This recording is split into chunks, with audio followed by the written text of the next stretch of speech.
Coucou les amis, comment allez-vous aujourd'hui? I hope that you are wonderful. Welcome to Etincelle. I'm Gracia Susuzande, your host of today. How you doing? I'm so happy to have you always and forever. Honestly, I love to be in front of you, in front of the screen in order to enlighten you and myself. Honestly, Etincelle is all about changing sometimes also your ways of thinking. Etincelle is all about bringing light into a solution, a problem, because you know the light is the solution, right? So I hope that you're connected. I hope that you're ready.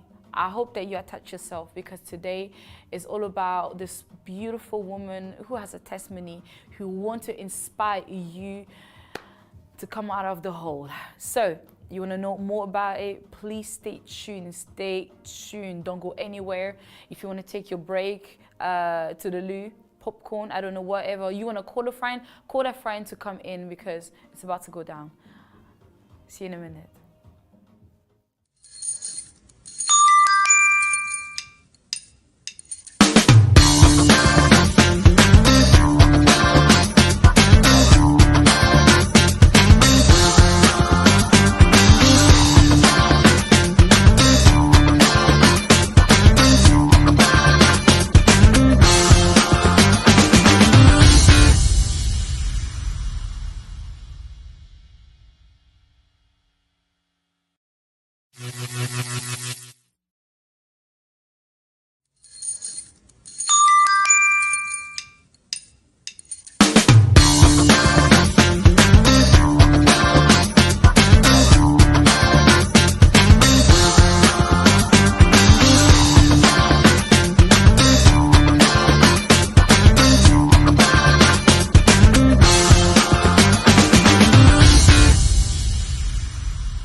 No, but that's a good vibe in the studio. I wish you were here to join me with celui qui gère le média en ce moment, Coralie Chunke, boss right now. So anyway, let's fix ourselves back together on this show right now. So what's gonna happen is I'm gonna quickly remind you that we are on YouTube literally every single Monday at 8 p.m.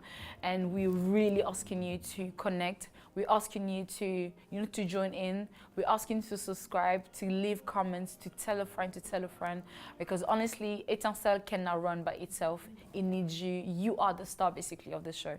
So if I'm sitting here, it's not because I want to talk to myself, but because I want to talk to you and bring more information to you, to your home, to your heart, to your family, and so forth. So before we tap in, last time we tapped onto a subject that was quite sensitive, and it's the woman and his bruises, the woman and his all his, all her.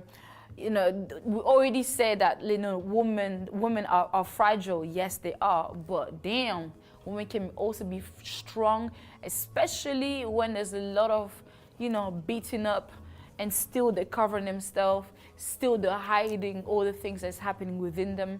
And I said so much, so in case you missed it, please go on the show and check it out, because you never know.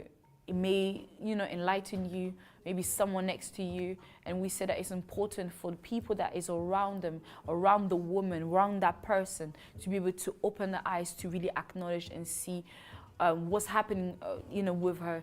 What is it that she needs? Like, how can we come together in order to help? And there's so much more that I said. But today, I came across a testimony. And this lady, she's not Christian. She's actually Muslim.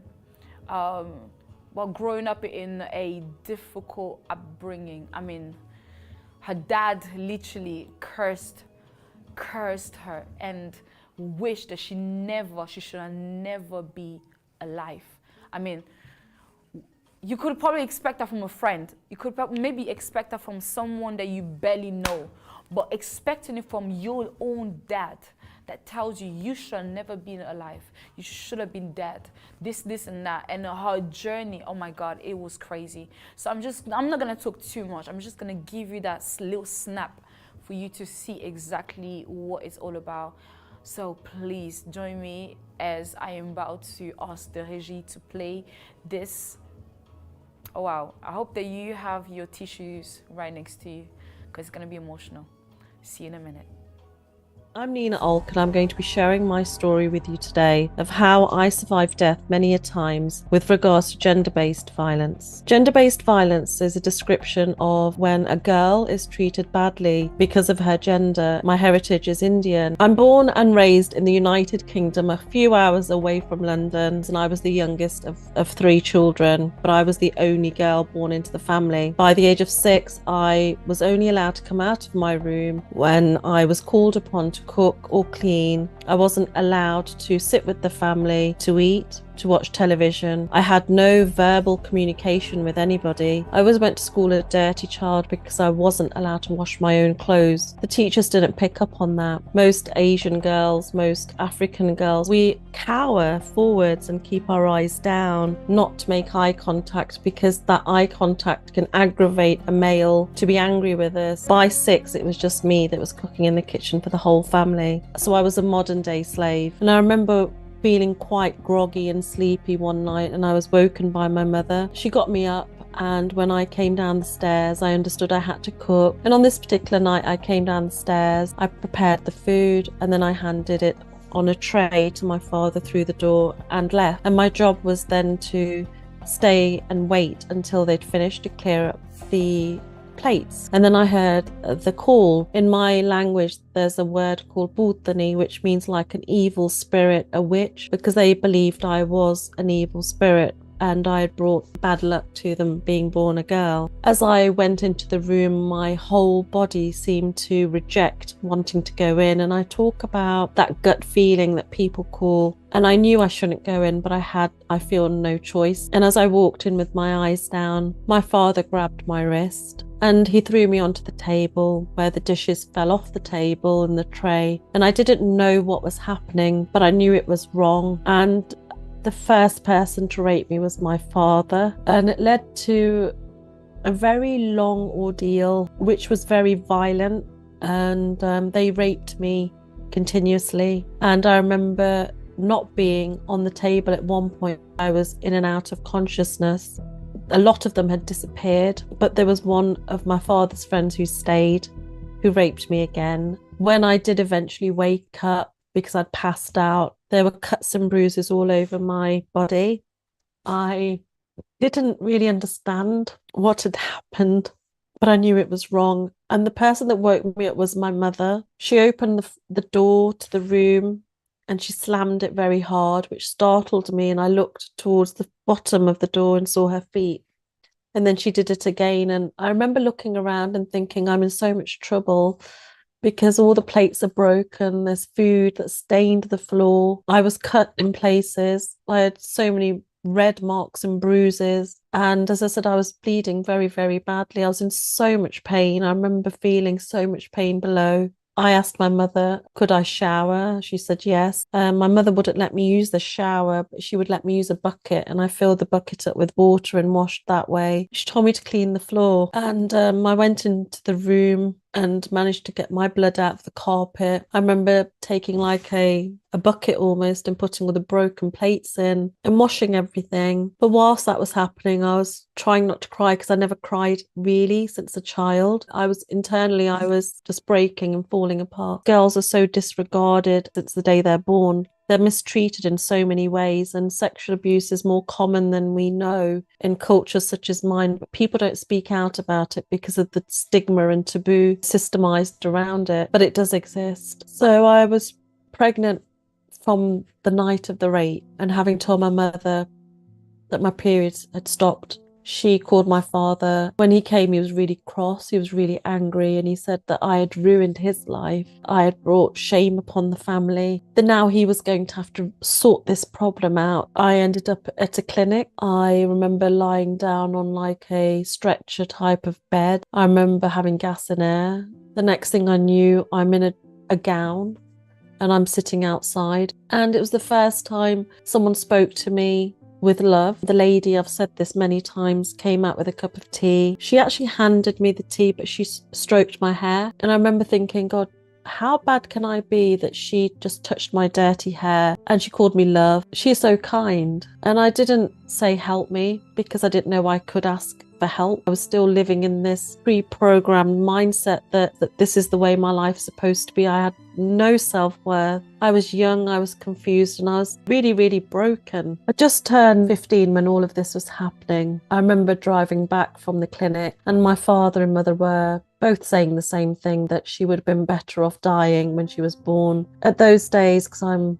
born in 1970, there were no systems to check what sex your baby was. And if the baby was a baby girl, they would go to somebody's house, like my mother's house, and they would put the baby in a plastic bag if it was a girl and suffocate the baby and get rid of it. So I, in the back of the car, this young 15-year-old girl, decided I would take my own life because everyone would be better off without me, wouldn't they? Nobody seemed to want me, not even myself. I felt I couldn't even do that right because my parents came upstairs. They noticed I didn't come down when they called me to cook. So they came up and they just beat me. They beat me for trying to kill myself, which confused me because if they didn't want me, why were they doing this? So I thought to myself, maybe they did want me. Maybe they do care. He said that they'd found a solution. I was led into the guest room, which is the same room in which I was raped, and I hadn't really been in there very much since, and I was fearful. I heard a voice of one of the men that had raped me, and with him was his wife, and they said that we're going to do the engagement now, and I understand I'm going to marry the son of the person that raped me. So I'm marrying the son in a sham wedding so that when I'm married I can be a sex servant and a domestic servant for the man that raped me. So this child marriage was arranged, and then came the trade. They exchanged money, they exchanged gold. My father had to give him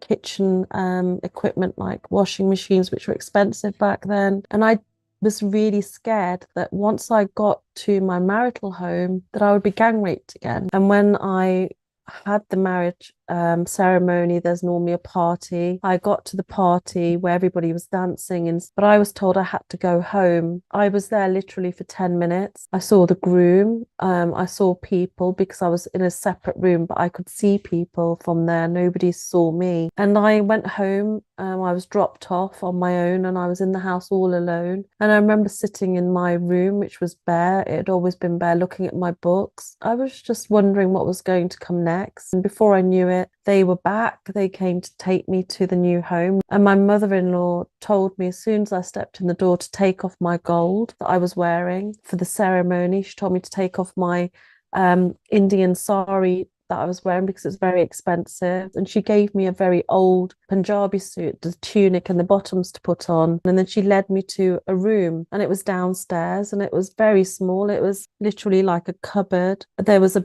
small makeshift single bed, and opposite was like a cupboard that you could put things in. No mirror, nothing, no door. And she said, this is where you'll be.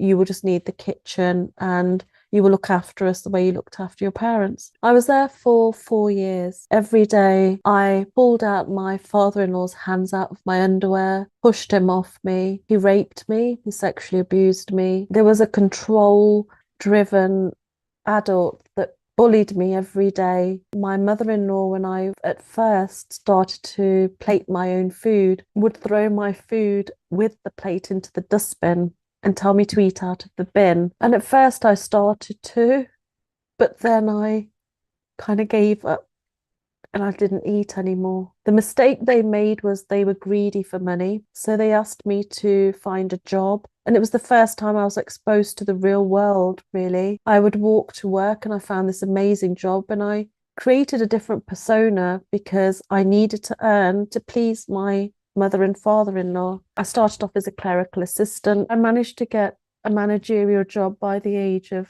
17, 18. And I made 2 friends who started noticing that things weren't okay with my appearance, because sometimes I would have bruises or bite marks because my father-in-law would bite me a lot whilst raping me. So I started to tell one of the girls, because she was from the same culture as me. She had this Nigerian boyfriend from Africa, and they both seemed very caring and they seemed concerned. But she said to me, go back home. Just don't go to your in-laws. Just leave and go home. Just do it. Your mum and dad will love you because you're 21 now, right? People say, but why would you go home if that's where you were raped and treated so badly from birth? But when you have nobody else, when you have no self-worth and you're quite a naive 21-year-old, you go to what you know. You go back to the place that you know. I didn't need them to solve any problems. I just needed just some human interaction of a loving kind. Somebody had seen me get on the bus that was from our community. I stood at the door and knocked on it, and my father opened the door. He grabbed my hair, literally forced me into the house. But it was the words he was using that I had found myself in the gutter now. That I was a prostitute, that I was good for nothing,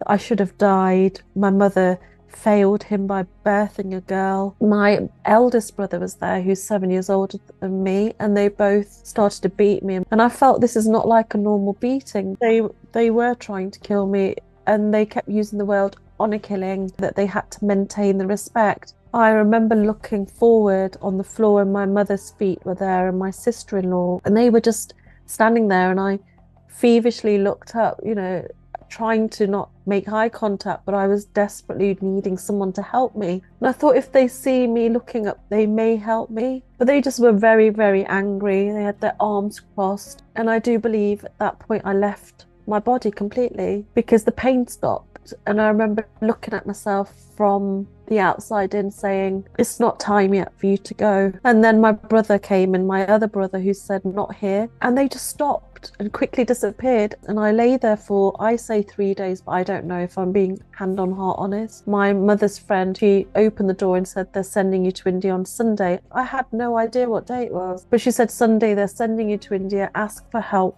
at security. And she went, she just closed the door and disappeared. I started to talk to myself. It's the only thing I could do. And I asked myself the serious question, do you want to live, or are you ready just to give up? And I don't know why, but but I wanted to live. I knew that I wanted to live, and I decided I was going. I didn't know where I was going. I thought the people that had tried to help me before from work, they had told me where they lived. So I thought, well, I can find them. They'll help me, won't they? It was my mind that got me to move, and I would try and pick myself up on my hands and knees, and I couldn't do it. So I was using this part of my arms to bring myself up and shuffle forward. I got to the door. Then I had the problem of reaching the handle, and I remember trying to reach, but this arm was broken, and I had a very short window of opportunity in which I could leave. But somehow I got out, and then I was faced with this 6-foot high wall, which sounds very fictional, but it was true. And I remember thinking, I can't do this. I couldn't even stand up. And it's really weird because my dog came and sat next to me. She looked at me and she looked up to say go. I don't know how I did it,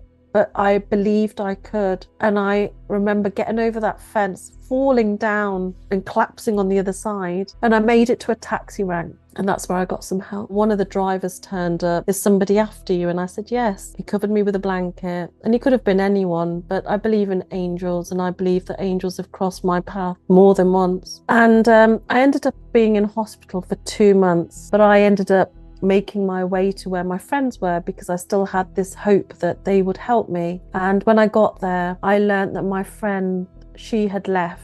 But he answered the door. He said, look, you can stay here, but you have to pay me rent. I've got 2 rooms. And I said, okay, thank you. I said, but I can't work just yet because I'm not really completely well. Then he said, well, you know, you could owe me. I thought he's another person that's saving me, you know, giving me a place to stay. And I thought only good things of him. But I ended up going to a party with my friend who would let me stay in his house. And I was excited because I'd never been to a party. I'd never been invited anywhere. And I thought suddenly someone's asking me to go somewhere. And as I got to this party, he was giving me Coke to drink, which I later discovered wasn't Coke, it was Malibu. And he got me drunk. He'd obviously taken advantage of me and raped me and got me pregnant. But I kind of selfishly wanted something for me. And I gave birth to a daughter. And I really believed I'd changed the cycles of abuse because I celebrated her not understanding the situation I was in with my new partner now. And my daughter was my reason for me wanting to start earning more money than I'd ever seen in my life. And I said to my daughter, I'm going to give you everything I never had. I'm going to love you from the depth of my heart. I will protect you. And I started creating businesses from a spare room because we had 3 bedrooms, so I had a spare room. And before I knew it, I'd extended this business into a small shop into the town centre. We had bought a house. I bought a house, and I had put my partner's name on everything. He wasn't working. I was the only bread earner. You know, every weekend he was out drinking. But again, I didn't think it was odd because that's what I knew from a young age, that's what men do. And we went on then to have a son who was born. He's my first son, and he seemed quite happy when my son was born. And I thought, this is going to change our relationship, things are going to get better. And I started to develop the businesses, and I was doing really, really well and looking after my partner whilst he's doing what he wants to do. I'm giving him money so he can spend it wherever he wants, not questioning things again. But the violence was starting to escalate. The violence was very mental abusive to start with, you know, the restriction of money, not allowed any friends, not allowed to go anywhere. It was those sort of restrictions, but it became more violent with being pushed down the stairs, being punched, being kicked. I didn't know what I was doing wrong, but I never seemed to do anything right either. And in front of the children, I would always smile because I didn't want them to ever remember me crying, I guess. And then one evening, my partner was going out and he wanted more money than I had. I didn't have it. He was angry. My partner pushed me down the stairs and left. And I remember lying at the bottom of the stairs, unable to get up because I was in a lot of pain. I felt like I felt a foot coming out of me. And I got to hospital and I gave birth to my 3rd child, who died not long after he was born, but he was perfect. And that's when I switched off, I guess, from the world. I was in a maternity ward where babies are crying. But mine wasn't. I don't have anyone with me. And I just remember feeling like I wished it was me that was dead, not him. I wanted to organise a funeral for my baby, but my partner said I couldn't and I begged the hospital to help me. So they organised a service. I think it was probably the hardest thing I had to do, attend my own baby's funeral. And I've been through a lot of trauma, abuse, but when your arms are empty and they long for that child, nothing really fills them. And time went on, the abuse got worse. He would sometimes strangle me to a point where I was sure I was going to die. He would push my head underwater as a punishment when the children were at school. I have recordings of him admitting that he set my pillow on fire because he said he was trying to get a message through to me because he was fed up with me. And I remember waking up a second time with my hair was alight because there's a distinctive smell when your hair is on fire. But it was the words that broke me, that I was too fat, I was too ugly, that nobody would want me. He said my children would hate me in the end. This carried on. My daughter went to university. She noticed things were wrong. She started to question him and said, "Don't treat mummy that way." So his solution to that was to cut me off and not let her have any interaction with us. Snapchat had just come about and I would send her a Snapchat, and that was my way of letting her know that I was okay. I had to leave the phone on a table where he could see it, and if he fell asleep I'd rush and get the phone, run to the bathroom, text her to say I'm fine, delete the message and go put it back. My daughter received a text message and the message said I'm sorry, and it was a photo of me asleep on the sofa and her brother was slumped on a table in a very strange way, like he'd passed out. She ran out of her lecture theatre and made a call to the home. So she woke me up and she said to me, "Are you okay?" And I said, "My throat feels very dry. Just give me a minute." And I'm still on the phone to her and I've gone to the kitchen to get a glass of water. And I see that he's turned all the taps on the stove on and the house is full of gas, just waiting to explode. I somehow pick up my 15-year-old son and take him upstairs, not out the house, upstairs, and I hear the door lock. Every night he would lock the bedroom doors at 11 p.m. and reopen the doors at 5 a.m. And I remember just sitting there holding my son and thinking, what do I do? The sensible thing would be to leave. I had no common sense. And when you're in a relationship where somebody is a narcissistic person and it's domestic violence, you have no idea that you can actually just take the step out of the house yourself. You don't have the strength to ask for help. And asking for help is one of the hardest things that you can do. And it was my son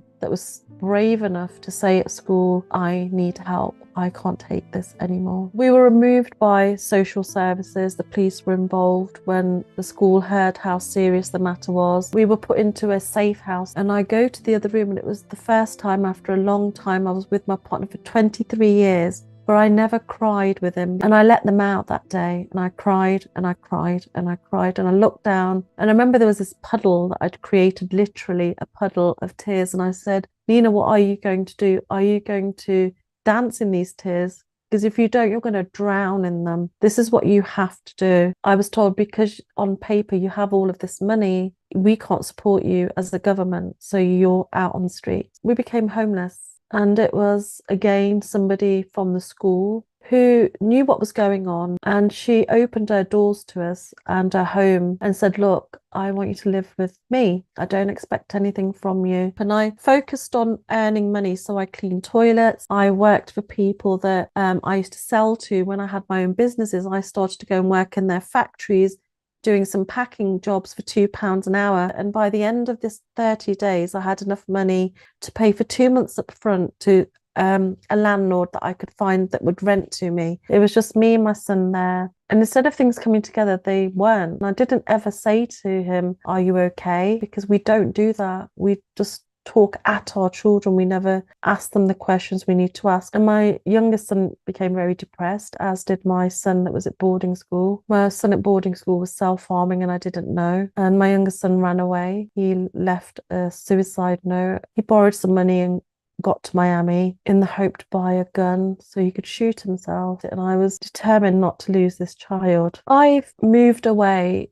over 400 miles from the area I was born in, and that was probably the best thing that happened in my life, for not just myself, but my whole family, my children. I was no longer looking over my shoulder. I wasn't rushing into a shop and rushing out in case somebody saw me, because slowly and slowly I started to discover there was freedom on the other side of fear. I was almost like a child living in an adult's body. And I remember standing when it had been raining and the grass was wet, and I connect with Mother Nature, as I call it, and I ground. And I decided that I got to decide if I was pretty or not, if I was Rapunzel or not. Externally, we can do things to ourselves and change our appearance and change our hair and put on makeup and wear jewelry and expensive clothes. But if you don't feel it internally, nothing on the outside will ever give you that real love that you need. And I knew from a young child, I had done nothing but love others. I was not born into love, but I was love itself. And I decided I would weaponize that love, and I would love the fear out of anybody that had fear in them. I would love the fear out of victims. I would love the fear out of survivors who didn't know how to move on with their traumas. And I would do something to change other people's lives, because suddenly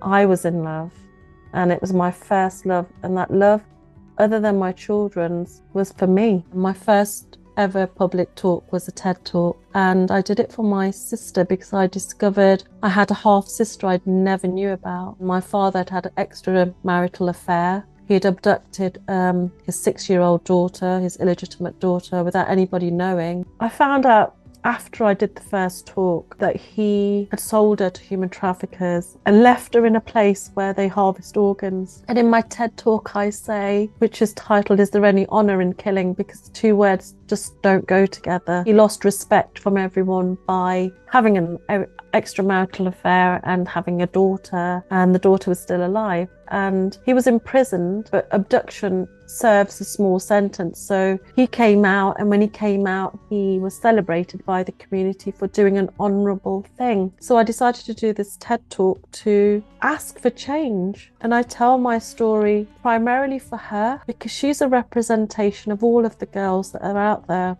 whose parents let them down, who get let down by social services and governments and police, all the people that are supposed to protect them. I know there are millions and millions of other Ninas living my old life who from one point or another have experienced or are experiencing something that I went through, and I don't want that for anyone, because when you suffer you really want to help protect everybody else from suffering, and that's where I'm at today. If there's anybody out there that's suffering from gender-based violence, be it abuse of a sexual nature or a mental abuse or physical abuse, know that it's wrong. We're taught that we are supposed to live and die for our parents, that we have this duty to fulfill for them, and that's not true. It's not selfish to think about your own life and your own safety. I know now, as I stand in my truth, how much I do matter, and you all matter out there, whether you're female, male, whoever you are, you matter. First thing you should do is to talk to somebody, speak to a friend. Charities, non-profits like my own, we are here to actually serve you and to give you that hand, because we were once that person. Please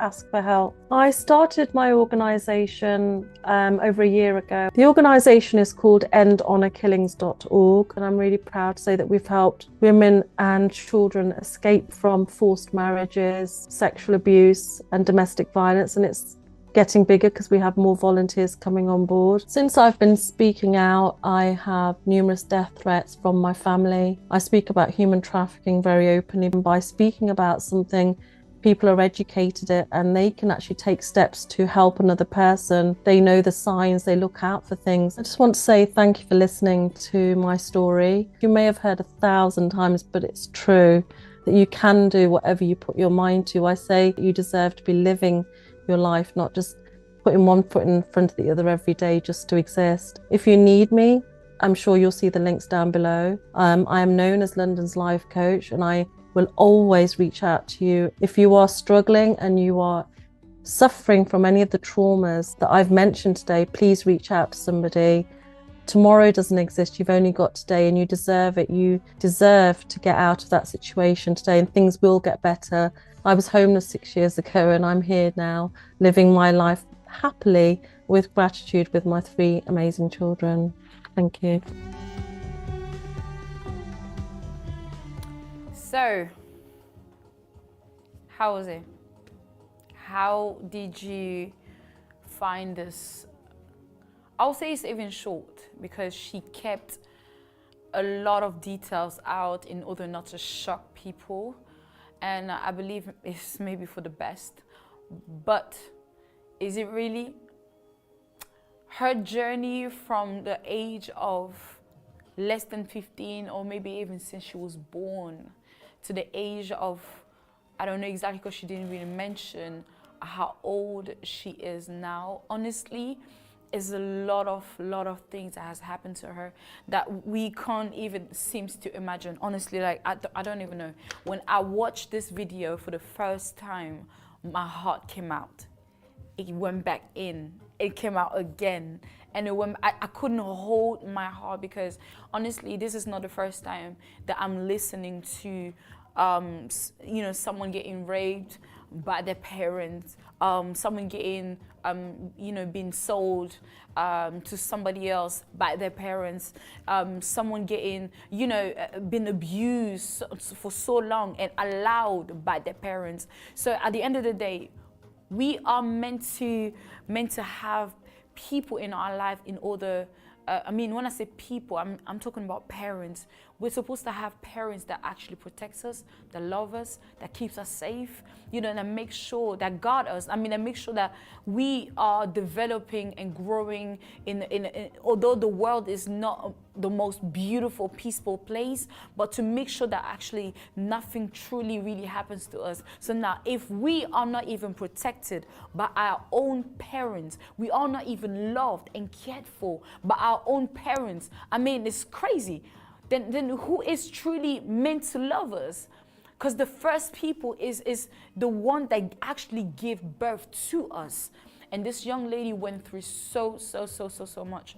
And so I'm sure that there is a lot of young ladies out there who are listening to this show of Etincelle. And I really wanted to say to you that is listening, you are not alone.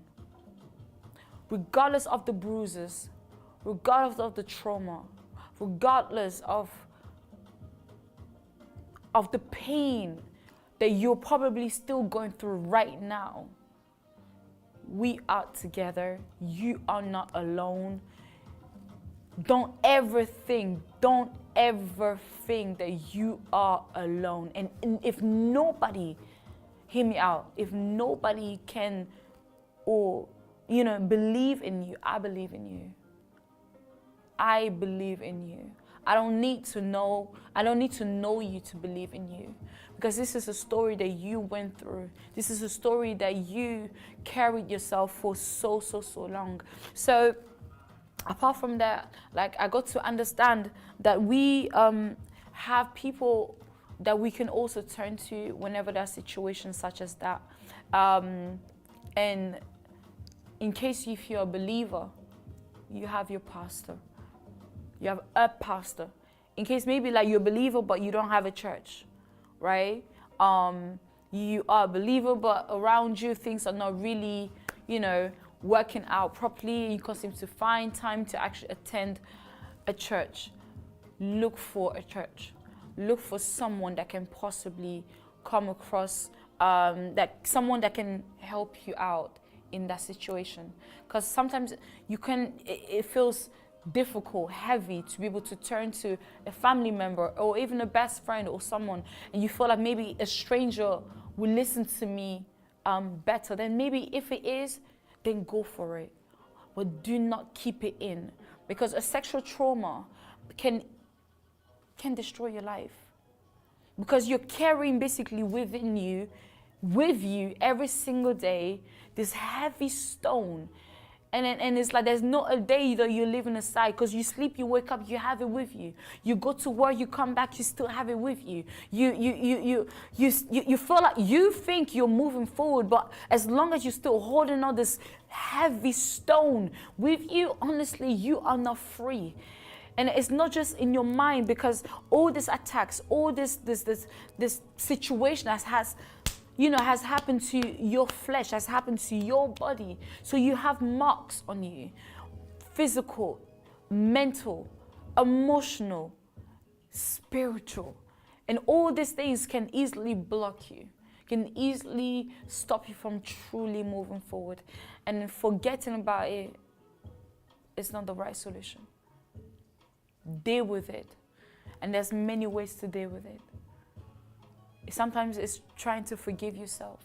I mean, she said herself in the video, she said that it's like, this is all she knew. Whenever there was something, there was a situation, she couldn't even leave the house. She couldn't even, you know, go away, because this is all she knew. That life is all she knew. So it's like she couldn't even break through to be able to even to stand up after being beaten up by her brother and her dad. She wasn't able to stand up on her feet, on her both feet, and be able to leave. It's like she had to pick up herself. What kind of life is that? And there are so many ladies, so many young girls who are still being sold across the world for money, their organs. They keep on selling. I mean, if you are a parent that is actually watching me right now, you should be ashamed of yourself. You should be ashamed of yourself to do what you are doing. What if it was you? What if it was you in that situation? Sometimes, like, we don't understand, we don't acknowledge the consequences that we put our children through. It doesn't mean because you went through so much, you were, I don't know, abused, that your child needs to also go through that journey. It doesn't mean because you were bitten that your child needs to be bitten. You know, it doesn't mean because you were insulted that your child needs to be, you know, insulted as well. It doesn't mean because you went through hard time that your child needs to still go through the hard time too. I mean, where is the love? It doesn't mean because you lack love that your child needs to go through the same thing. Parents need to wake up. These children are growing up with bruises. These children are growing up and are continue basically to pass on their bruises to another generation, to the next generation, to the next generation, to the next generation. I mean, it still continue. When is this going to stop? I'm taking this personal because at the end of the day, I'm a woman. And yes, there are situations that I personally went through as well. But I found someone, people, to whom I could turn to and say, this is what happened to me. And I spoke about, although it was difficult. And it's not too late for you that's watching me right now. Whether you are doing pageant, whether you are in a big company, you're running through, you know, big stuff, and you're maybe a millionaire, I don't know, billionaire, I don't know, you're doing so well, your mother, you're not. I mean, regardless the statue or the things you're doing around the world, if this happened to you, this is the time to let it go. And there's so many steps to take in order to let it go. You can still find a therapist, a professional therapist to whom you can go to, speak to, someone that can listen to you, someone that can pay attention to you, someone that can give you the time in order to help you to heal that broken heart. She said it as well in her video. She said she was broken since her young age. I mean, where are these women? Where are the moms across the nation? Where are they? Where are the moms that we can actually say mom? Like, where are the women who has a heart for their children? Where are they? Because her mom was right there looking. You know, her mom knew what happened to her, and she couldn't even help it to escape. Her mom knew about every single thing that was happening to her and couldn't even hold it in her arms, say, I'm here for you. I mean, even the what's it called? Her mother-in-law took everything out of her, the jewelries that she was wearing for her wedding, and led her to a place, basically a prison. And she knew exactly what would have happened to her. Getting abused, sexually abused by her husband, biting her. I mean, doing her so wrong. And for all the men out there, the young boys who can find it so easily to drug young ladies in order to sexually abuse them. Honestly, like, I'm furious. I'm actually furious. How can you do that? How actually can you find yourself in that situation? Actually plan that. You know, tell yourself, like, when my friend comes, this is what I'm gonna do, this is what I'm gonna do, this is what I'm gonna do, and actually call maybe friends in order to gang abuse this young lady. For her to find herself maybe pregnant, and maybe to be able, maybe this could literally take her to lose her life. How?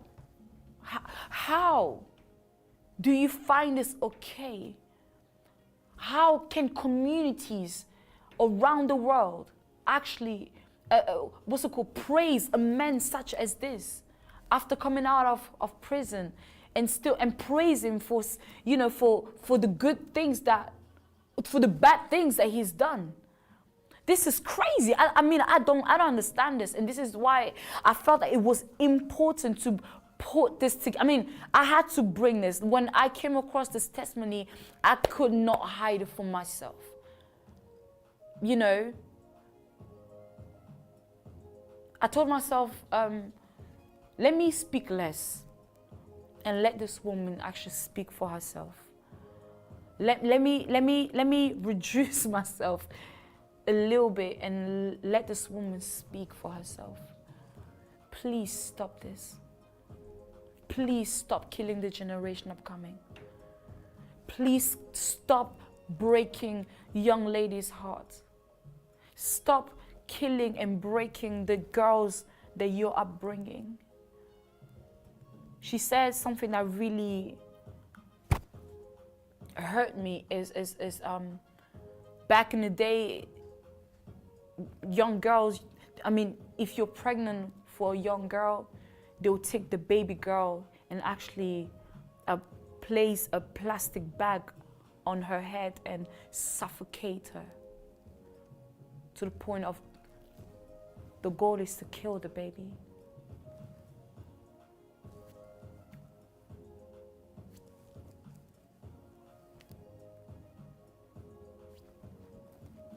Really? And unfortunately, these kind of actions still happening. Please, can we change the world? Can we change the world with our actions? Can we change the world? Can we please change the world with our action? Can we actually love our children with what we have? Can we take care of the ones that we are bringing to this world? Can we do that? Can we actually do that? I'm crying in my heart because there are so many young girls who have been missing, raped, killed, sacrificed, and so much more. For money, for honor, for religion, for the wrong reasons. Please, I beg you, let this video really go through in your heart. May you take time to listen to this. Let it sink in you. And please, may you take the right decision for tomorrow. There were so many things that I wrote that I wanted to speak about, but I really wanted to speak with my heart. There's help that you can definitely take in order to heal yourself. So please,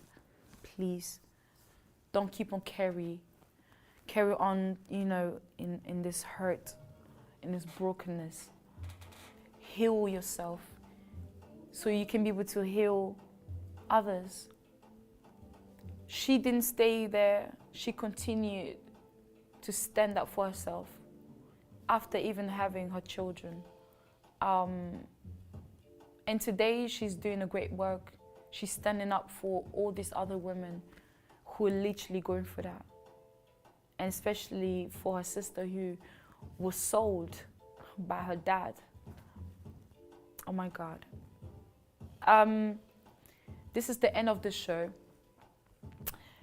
And I really wanted to communicate with you through Etincelle, because Etincelle is all about bringing light into someone's life.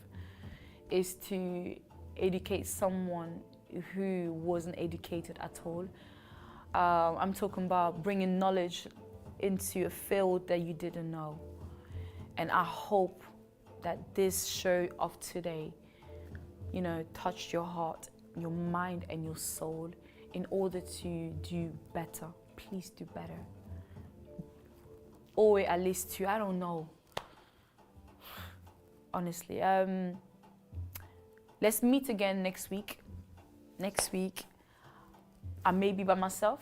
I may have a guest. But connect yourself next week. Tell a friend to tell a friend. Bring more people into the field. Please.